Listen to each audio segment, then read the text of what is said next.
todos los presentes que nos acompañan de hoy y de siempre en estos 3 años de actividad académica ininterrumpida. En esta oportunidad no solamente quiero presentar a un gran colega, un gran neurólogo, sino un gran amigo de los claustros universitarios de la Universidad San Luis Gonzaga de Ica, y ahora pues lidera un gran equipo de epileptólogos, a Ricardo Palma, luego de tener una dilatada carrera en el campo neurológico, y actual presidente de la Sociedad Peruana de Neurología, nuestro amigo y colega Walter de la Cruz. Walter el día de hoy nos va a presentar parte de su experiencia vasta en uno de los campos más complejos e interesantes de la neurología, como es la epilepsia. Lo más interesante de ello, y lo resalta en su diapositiva, es que Walter va a presentar un caso de nuestra unidad, la unidad de epilepsia, que en este año es una de las prioridades de nuestro servicio y de la clínica poder afianzar. Walter, por favor. Bien, gracias por la presentación, Manuel. Gracias a todos por estar presentes a esta hora, que es un poquito difícil. Pero es importante seguir haciendo estas actividades académicas que son importantes para nuestra capacitación diaria, ¿no? Les voy a presentar un caso clínico que me gustaría presentar hace tiempo. He querido volver a presentar en realidad porque alguna vez ya lo presenté, pero es un caso muy interesante que, que lo tuve como en mi formación en mi formación para ser médico en epilepsia, ¿no? Entonces, vamos a continuar con este caso. Disculpen que está en inglés, pero yo voy a detallar cómo es el caso, ¿no? Entonces, este es un caso de un paciente que yo vi en el Brasil, ¿no? Específicamente en Porto Alegre, en mi etapa de formación. Es un paciente varón caucásico de 50 años y él tenía ya una historia de epilepsia, antecedentes de epilepsia, ¿no? Más o menos para decir, Porto Alegre está al sur del Brasil, cerca a Uruguay. La mayoría de la población en esa región tiene orígenes alemanes, ingleses, ¿sí? Hay bastante migración de esas regiones del mundo. Se dedican mucho a la ganadería, por ejemplo, ¿no? Y es uno de los, digamos, 5 estados más ricos del Brasil. Entonces, en ese lugar hay una unidad de epilepsia en una clínica privada universitaria, que es el Hospital São Lucas, donde hay un famoso epileptólogo que se llama André Palmini, ¿no? Y un famoso médico cirujano de epilepsia que es el profesor Paglioli, ¿no? Que son dos personalidades importantes en el área de la epilepsia a nivel mundial y específicamente en Latinoamérica. Entonces yo estuve con ellos y este es un caso que tuvimos en esa experiencia, ¿no? Este es un paciente, como les decía, de 50 años, caucásico. Este paciente había tenido o había comenzado con unas crisis epilépticas parciales complejas. Recuerden que anteriormente decíamos crisis parciales complejas a esas crisis donde el paciente tenía alteración de la conciencia, ¿no? Entonces, actualmente decimos crisis focales con alteración de la conciencia, que habían comenzado a los 8 años de edad. La crisis tenía características muy específicas, ¿no? Comenzaba con un aura de una sensación desagradable, como una parestesia en la mano izquierda, ¿sí? En la mano izquierda. Luego de ello, había pérdida de conciencia, o sea, una desconexión, mirada fija, ¿sí? Y comenzaba a realizar automatismos oroalimentarios, ¿no? Automatismos oroalimentarios y ocasionalmente, ¿no? Raramente, había una evolución a una crisis tónico-clónica bilateral, ¿no? Antes llamábamos a eso secundariamente generalizada, ¿sí? Entonces, esas crisis epilépticas con alteración de conciencia se presentaban 5 veces por semana, eran refractarias a varios medicamentos antiepilépticos, ¿sí? Y producto de ello la persona no podía trabajar adecuadamente. Tenía registros de EEG interictal e ictal, ¿no?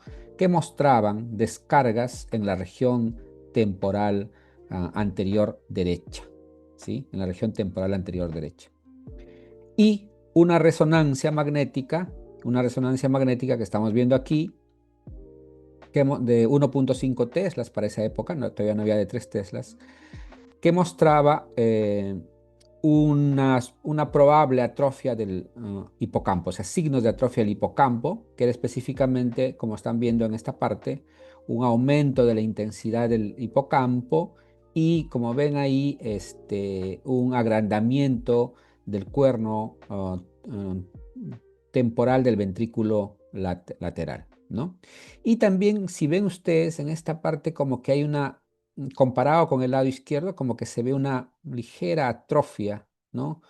A nivel suprasilviano, ¿no? Como ven aquí, no, ese tejido no está tan bonito, tan semejante al otro lado. Entonces, eso, ¿no? Si ven esta historia, sacando ese aura de parestesia en la mano, izquierda, eh, con desconexión, automatismos, esporádicas, evoluciones atónico-clónica bilateral, ese electroencefalograma que mostraba actividad temporal anterior derecha y esa resonancia magnética que muestra un probable esclerosis del hipocampo.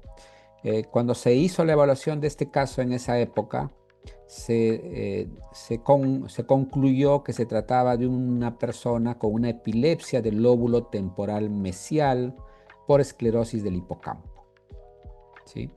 Por esclerosis del hipocampo, y fue sometido a una lobectomía temporal anterior derecha, como ven ahí, ¿no?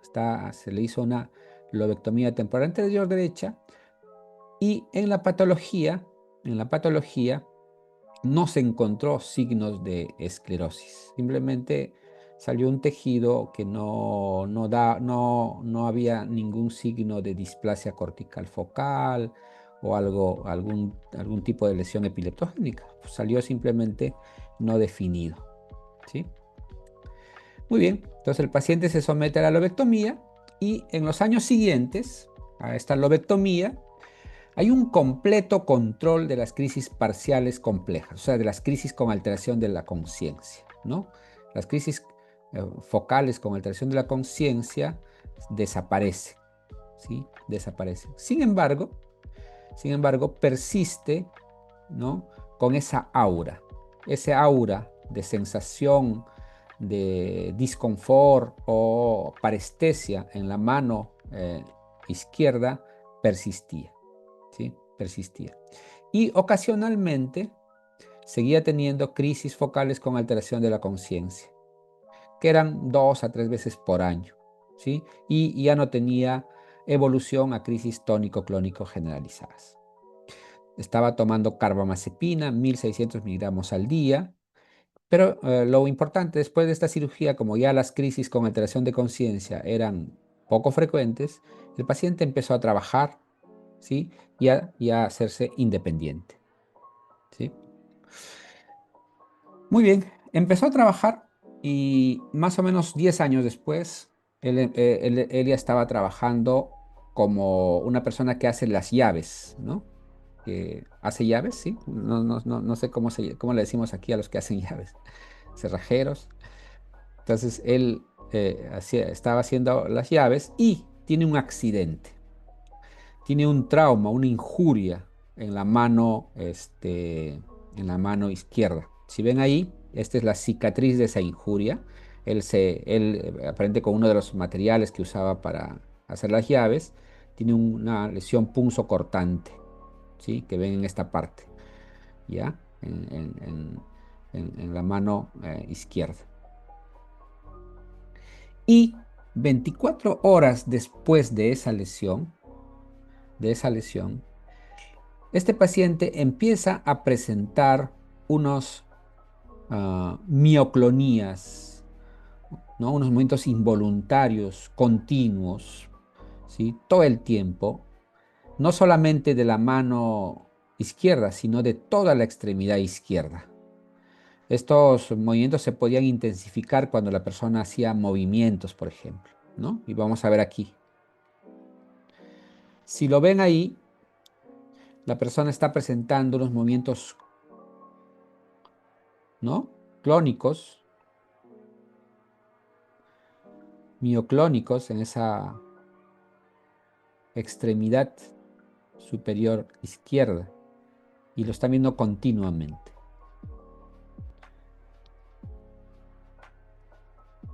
Vamos a escuchar.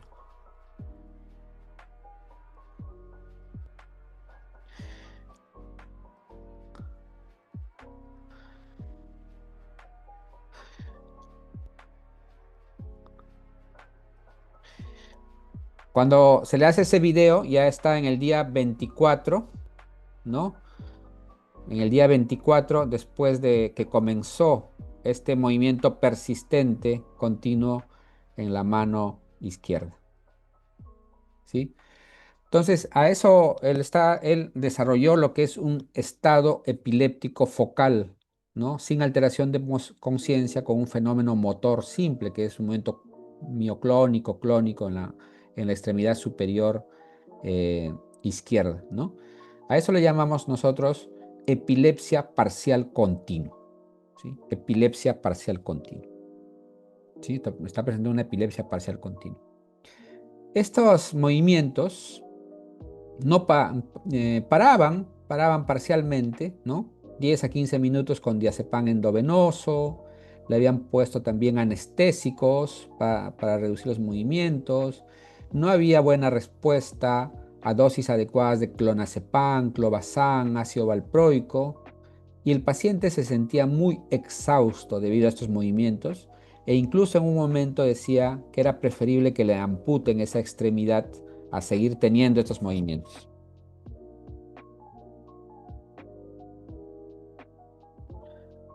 ¿No? Vean ustedes que el paciente sigue presentando esos movimientos en forma continua.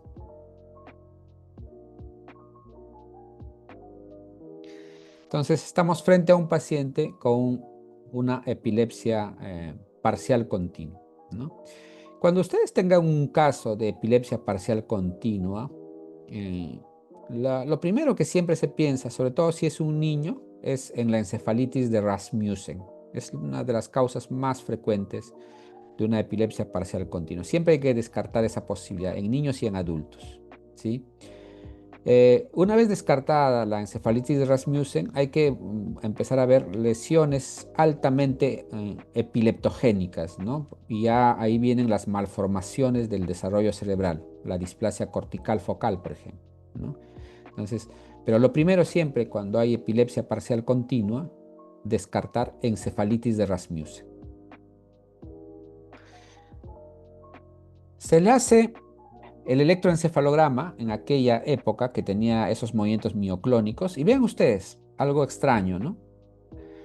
Si ven ustedes, no hay mucha actividad en el área, en el área del cerebro que corresponde a, a la región que desencadenaría esas crisis, que es la corteza frontal, ¿no? Es el giro motor primario, sino más bien unas descargas en la región temporal derecha, ¿no? En la región temporal derecha. Por eso es que a veces hay que, cuando en el informe electroencefalográfico pongo correlacionar los hallazgos con las neuroimágenes y el cuadro clínico, ¿no? Porque el electroencefalograma, recuerden ustedes que a veces tiene limitaciones, ¿no?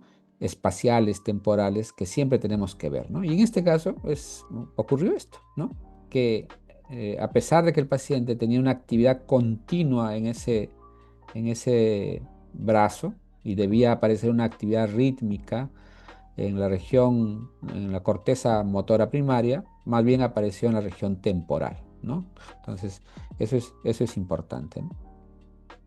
Entonces, al área rolándica estaba eléctricamente silente. Muy bien.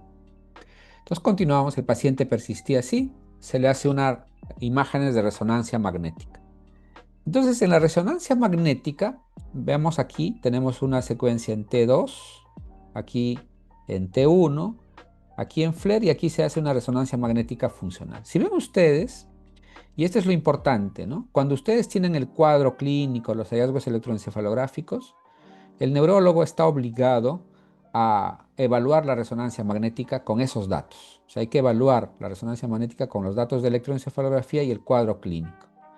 ¿no? Para hacer una correlación. Y aquí lo que vemos es que si ustedes ven a este nivel, ¿no? Del giro motor primario, aquí se ve digamos, esta corteza no es similar a al otro lado, ¿no? Al lado izquierdo, ¿sí? No es similar. Hay como una atrofia, aquí se puede observar, ¿sí? Entonces, esto corresponde o se puede ver en esas displasias corticales focales, ¿no? Que muchas veces no son evidentes en resonancia magnética y donde se ven sutiles hipotrofias o atrofias de determinadas regiones corticales que hay que correlacionar muy bien con el cuadro clínico y el electroencefalograma. En la resonancia magnética funcional se mostró activación bilateral, ¿no? No ayudó mucho al estudio. Sigamos. Entonces, con esta información, y debido a la gravedad del cuadro del paciente, ¿no? A pesar que no se tenía datos muy concluyentes para entrar a cirugía, los cirujanos, el cirujano sobre todo y el epileptólogo, deciden hacer una exploración de la corteza cerebral, ¿sí? Explorar la corteza cerebral con la información que se tiene en ese momento. Y se decide hacer una craniectomía, ¿no? A nivel de esa región y hacer una electrocorticografía intraoperatoria. ¿Qué es esto, no? El neurocirujano ha expuesto, ¿no? Con una craniectomía esta corteza y se va a hacer una electrocorticografía. Lo que ven ahí como unas patitas de araña son los electrodos que se colocan en la corteza cerebral, ¿sí? Y aquí ven el mapeo. Aquí se está haciendo un registro electrocorticográfico, ¿no? Ese equipo es un equipo de electroencefalografía analógico. Ven ustedes ahí que se está haciéndose el registro, ¿no? Vean la mano del paciente que se está moviendo en sala de operaciones, a pesar de estar con lo que es la anestesia.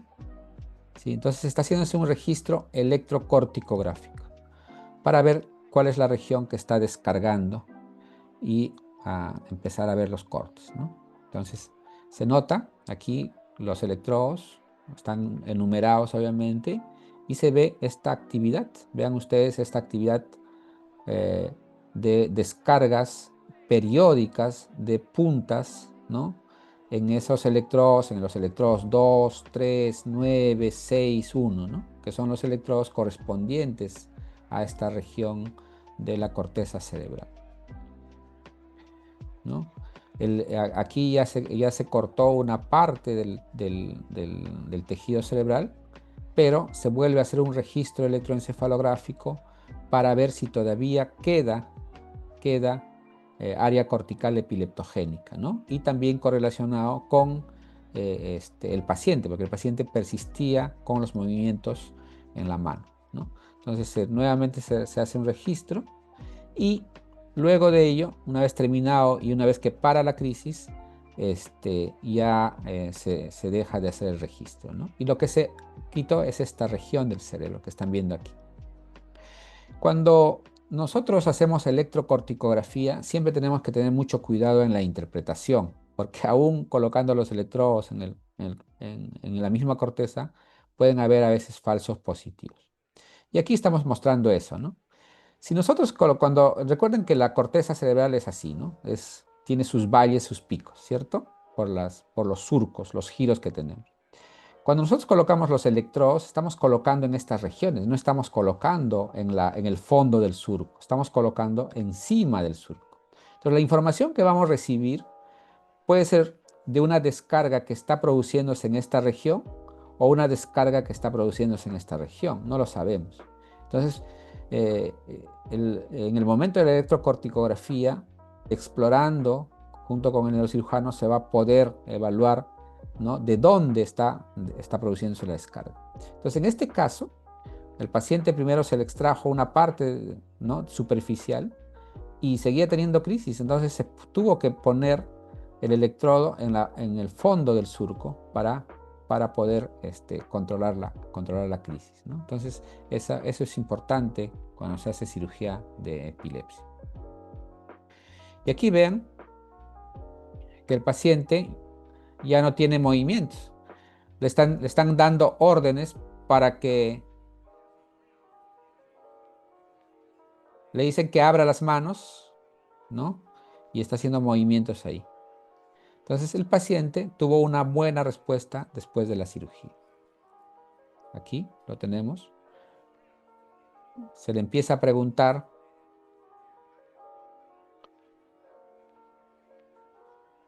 Ya estaba 40 días con ese momento.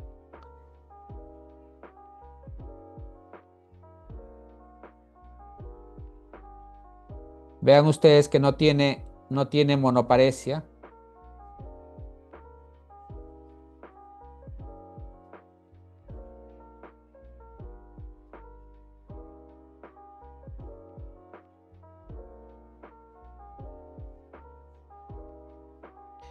Ahí se le está haciendo los exámenes para ver si ha quedado algún déficit motor. Obviamente sí quedó con una sutil debilidad, ¿no?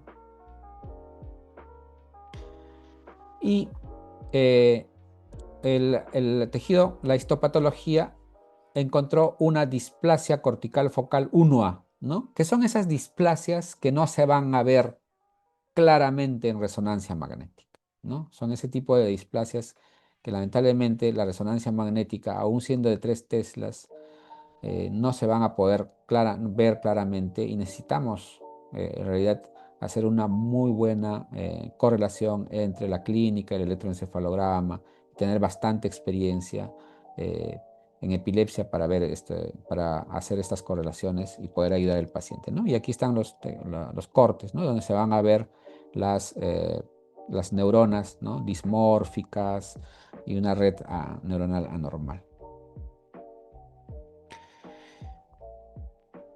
El paciente fue seguido, ¿no? Hasta más o menos 6 años y estaba totalmente libre de crisis. Ya no tenía esas auras, ¿no? ¿Recuerdan esas auras de sensación de parestesia, disconfort? Ya no las tenía, estaba tomando 1200 miligramos día eh, de carbamazepina, ¿no? Y tenía solo un leve déficit propioceptivo, ¿no? En la mano izquierda. Ese es más o menos el seguimiento que se le hizo después de 6 años. Entonces, este es un caso, como les decía, muy raro, no es frecuente, ¿no? De una epilepsia parcial continua desencadenada por una injuria, ¿no? Injuria eh, externa, ¿no? Y está dentro de lo que nosotros llamamos las epilepsias reflejas, ¿no? Recuerden que muchos estímulos externos pueden desencadenar crisis epilépticas y eso le llamamos crisis epilépticas reflejas, ¿no? Entonces, la epilepsia parcial continua se caracteriza pues por estos continuas sacudidas, movimientos clónicos, ¿no? En una parte del cuerpo. Usualmente pueden estar localizados en el brazo, la pierna, la hemicara, ¿no? Y pueden durar horas, días, años, ¿no? Por ejemplo, los pacientes que tienen encefalitis de Rasmussen, eso lo van a tener en forma continua hasta hacer una hemisferectomía, sobre todo en niños, ¿no? Que es donde se indica hacer una hemisferectomía, ¿no? Entonces, aquí también es importante, una vez que descartamos encefalitis de Rasmussen, ponernos a buscar otras lesiones que generalmente son malformaciones del desarrollo cortical, como una displasia cortical focal, ¿no? Como se vio en este caso, ¿no? Yeah. Y obviamente tener siempre presente esto, que injurias periféricas pueden muchas veces desencadenar crisis epilépticas en algunos pacientes, sobre todo en estos pacientes pues, que tienen un tejido cerebral anormal, altamente epileptogénico, como una displasia cortical focal, ¿sí?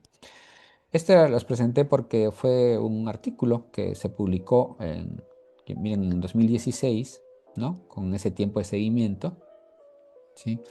Y con buenos resultados, ¿no? En esta revista, ¿ya?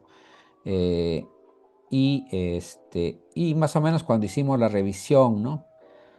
para presentar este artículo, miren que encontramos un artículo de 1948, donde reportaban, ¿no?, a una persona de 41 años que empezó a presentar lo mismo después de una lesión, ¿no?, de un traumatismo, en este caso creo que era de la pierna, empezó a presentar crisis epilépticas continuas, ¿no? Este otro artículo del año 1952, ¿no?, de epilepsia refleja y injuria periférica, ¿no?, por injurias periféricas. Y uno más actual, de epileptogénesis debido a injuria periférica como causa de epilepsia focal, ¿no? Y aquí vemos un caso parecido al nuestro, dos casos parecidos al nuestro, que era un paciente de 23 años de edad que aproximadamente 24 horas después de una injuria empieza a presentar movimientos de tipo sacudidas, ¿no?, en una extremidad. Y otro paciente que dentro de las 24 horas también empieza a presentar ese tipo de crisis, ¿no? Entonces son tres casos aquí que se presentó. Esto fue en el 2005, ¿no?, en epilepsia, los cuales se habían presentado hasta más o menos hasta esa época, porque después no vi más artículos, al menos hasta esa fecha en que se hizo la revisión. Entonces, eh, les quería presentar ese caso que eh, siempre lo quise presentar aquí para ustedes, ¿no? Y muchas gracias por su atención. Y si tienen preguntas, acotaciones, críticas, eh, gentilmente puedo escucharles. Buen Muchas día. gracias, Walter. Muchas gracias. Linda presentación y sobre todo caso raro, ¿no? El término, honestamente, no lo había, vamos a decir, tenido muy en cuenta. Epilepsia parcial continua. Yo recuerdo un caso, Walter, no sé si tiene que ver con este tema. Era un paciente que tenía una metástasis, perdón, tenía una lesión pulmonar primaria y debuta con crisis motoras del miembro superior izquierdo, me parece. Solo del miembro superior izquierdo. Y al final encontramos que era una metástasis frontal derecha. Y en teoría, lo que recuerdo porque era interno, el paciente estaba en estatus. La consulta Claro. es, ¿este tipo de crisis que has presentado, en este caso la epilepsia parcial continua, sería un tipo de estatus epiléptico focal? Claro, Manuel, es un estado epiléptico, ¿no? Es un estado epiléptico focal sin alteración de conciencia con fenómeno motor simple, o sea, un fenómeno motor simple, ¿no? Que eso puede ser O sea, el una. paciente que yo te comento encajaría también en este grupo. Claro, los tumores son otra causa importante de un estado epiléptico de este tipo, ¿no? Los tumores. Creo que el ACV también, ¿no? También, claro, o sea, no es frecuente, no es usual, pero pacientes con infarto cerebral pueden presentar Sobre todo también, los embólicos. pueden presentar también Y por lo que habías comentado, la encefalitis de Rasmussen en los pacientes neuropediátricos hay que tener muy en cuenta también. sí. De hecho, lo primero que siempre hay que, cuando uno ya ve epilepsia parcial continua, siempre van a ver encefalitis de Rasmussen como una de las primeras causas, ¿no? Sobre todo, obviamente, en aquellos pacientes donde uno no ve en la imagen algo claro, ¿no? Porque recuerden que en la encefalitis de Rasmussen la atrofia cerebral a veces es poco evidente y es progresiva, ¿no? Entonces, este, hay que sospechar siempre en esa posibilidad, ¿no? Y después en malformaciones congénitas tipo displasia cortical focal. Y la última consulta, Walter, para poder abrir los micrófonos y o el Messenger del Zoom. En tu experiencia, tratar un estatus epiléptico convencional, vamos a llamarle, con pérdida de la conciencia, y a este grupo de pacientes sin pérdida de la conciencia, ¿cuál te parece más challenge, más difícil, más complejo el tratamiento? Asumo que también depende mucho de la capacidad de diagnóstico. Claro, en los pacientes donde hay, por ejemplo, un estado epiléptico convulsivo, el tratamiento debe ser recontra urgente, ¿no? 5 minutos después se dice. Pero la probabilidad de que tengan un buen control de la crisis es más fácil, digamos, ¿no? En cambio, en este tipo de casos, si bien no es tan urgente quizás darle los medicamentos, eh, eh, la posibilidad de que tenga un buen control o rápido va a ser más difícil. Entiendo. Gracias, Walter. ¿Alguna duda, algún aporte de los presentes? Vemos que hay una buena cantidad de participantes, lo cual siempre agradecemos. Walter está dispuesto a poder contestarla. Bien, mientras se animan, Walter, una consulta. O sea, el paciente entiendo que fue operado sospechando que una esclerosis mesial. Claro, ese es... Y, ¿no? Sí, Eso es sí. lo que estaba viendo, pero repasando un poquito la esclerosis mesial, si nosotros recordamos la neuroradiología de la esclerosis, la típica imagen de señal hiperintensa, entre dosis flare, sin efecto de masa, sin captación de contraste, solo se ve en el 30% de pacientes. Lo más llamativo en realidad es la pérdida de volumen. Y la pérdida de volumen sobre todo se produce a nivel del segmento 1, 3 y 5 del cuerpo de Amón. Y muchas veces cuando ya las crisis tienen muchos meses de antigüedad, hay ya atrofia del cuerpo mamilar y también de las columnas del fornix ipsilateral. Entonces, tal vez son datos que no sé si tomaron en cuenta en este paciente, no sé si lo recordarías. Y segundo, no sé si se le hizo PET o en su defecto perfusión ASL, que también recordemos que la perfusión, según el estadio ictal, si es agudo o es interictal agudo, pues generalmente hay hiperperfusión, y cuando es interictal crónico, generalmente hipo. Y en el PET, como sabemos, hay hipometabolismo, ya sea también el estadio. No sé si tienes algún comentario sobre la neuroimagen a ese nivel. Sí, bueno, eso es una pregunta importante, ¿no? Quería que me la... claro, este caso en realidad yo ya lo veo en la segunda cirugía, ¿no? Yo no lo veo en la primera, porque eso es en el año 98. Todavía estaba en la facultad. Este, em, claro, o sea, y eso es importante, porque este paciente tenía un aura que no es usual en epilepsia del lóbulo temporal mesial, que es ese aura de disconfort en la mano derecha, ¿no? Y después de eso, venía ya de desconexión, automatismos, que sí es típico del lóbulo temporal, ¿no? Entonces, este es un punto bien importante y nos habla de lo que es la red neuronal. ¿Qué es lo que está pasando en este caso? Probablemente, cuando tenía la crisis, tenía una descarga, ese disconfort, era una descarga de ahí del área del surco rolándico, de la corteza motora primaria, de la corteza sensitiva primaria.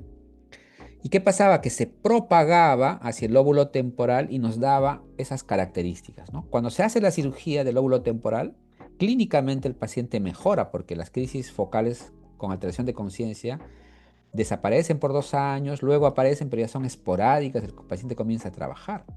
Entonces, se quitó una parte de la red epileptogénica, ¿sí? Pero no se quitó donde comenzaba, o sea, se quitó la zona, digamos, sintomatogénica más grave, pero quedó la zona de inicio ictal. ¿Y dónde estaba la zona de inicio ictal? En ese giro rolándico, ¿no? Y cuando tiene la injuria, obviamente se estimula esa región y empieza esa epilepsia parcial continua. Y recién en la segunda cirugía se hace la resección de la zona de inicio ictal, ¿no? Entonces, este caso es importante por eso también, ¿no? Porque O nos está sea, ¿tú hablando de crees una que en red otras neuronal. palabras era más un acto reflejo que, vamos a decir, por irradiación, el compromiso temporal, y que en sí fue la displasia, Claro, claro, eso es lo que vemos en la epilepsia, ¿no? corticografía? Que muchas veces la zona de inicio ictal está muy alejada de la zona sintomatogénica. Y pasa mucho en epilepsia del lóbulo parietal. En la epilepsia del lóbulo parietal es un gran problema muchas veces, porque a veces hasta el electroencefalograma no te focaliza muy bien. El paciente puede tener síntomas de una epilepsia del lóbulo temporal y no del lóbulo parietal, ¿no? Entonces, suele pasar eso, donde la zona de inicio ictal está alejada de la zona sintomatogénica. Recuerden que la zona de inicio ictal es la zona donde empieza la descarga. Esa no siempre está cerquita de la zona sintomatogénica. La zona sintomatogénica es el lugar que nos da los síntomas. Entonces, la zona de inicio ictal empieza, la descarga se propaga a la zona sintomatogénica y ahí recién da los síntomas. Que en este caso en realidad esa aura ya es un síntoma, sino que aparentemente no se evaluó muy bien a este paciente y se hizo esa lobectomía. Obviamente, con esto de la imagen, ¿no? Que tú ya tienes la pregunta. Claro, en la esclerosis del hipocampo, los dos síntomas importantes que tenemos que ver es que la atrofia del hipocampo es importante. O sea, debe haber atrofia del hipocampo y también debe haber hiperintensidad. No solamente hiperintensidad, porque la hiperintensidad puede aparecer muchas veces por artefactos, puede aparecer en pacientes que tienen mucha crisis, ¿no? Entonces, en esclerosis del hipocampo tiene que haber atrofia hipocampal y hiperintensidad. Ese signo de que el cuerno temporal está un poco más grande no es un signo específico de la esclerosis del hipocampo. Hay que tener mucho cuidado, ¿sí? La atrofia mamilar, la atrofia del fornix, sí son signos, pero son signos que aparecen muchos años después o sea, con bastante tiempo de enfermedad que tiene el paciente. Bien, buenísimo. Solo para agregar un comentario adicional, pasa lo mismo que pasa en enfermedad cerebrovascular. En teoría, el ictus más frecuente es el lacunar, sin embargo, es el poco diagnosticado. Creo que dentro de las displasias corticales, si bien es cierto la que más se aprecia en resonancia magnética y las más sintomáticas desde el punto de vista epileptogénico, es la 2B. Me parece que dentro del grupo las 1 son las más frecuentes, pero también no son siempre bien diagnosticadas, ¿no? Creo que es lo que parece pasó con tu paciente, ¿no? Sí, claro, es que no son evidentes o tan evidentes en resonancia magnética, ¿no? Y Sí. generalmente suelen ser diagnosticadas en centros avanzados de cirugía, donde el paciente es sometido a una cirugía resectiva después de hacerle electrocorticografía, colocación de electrodos profundos con estereotaxia, ¿no? Entonces, ahora se está haciendo un diagnóstico más frecuente, pero con esas tecnologías, ¿no?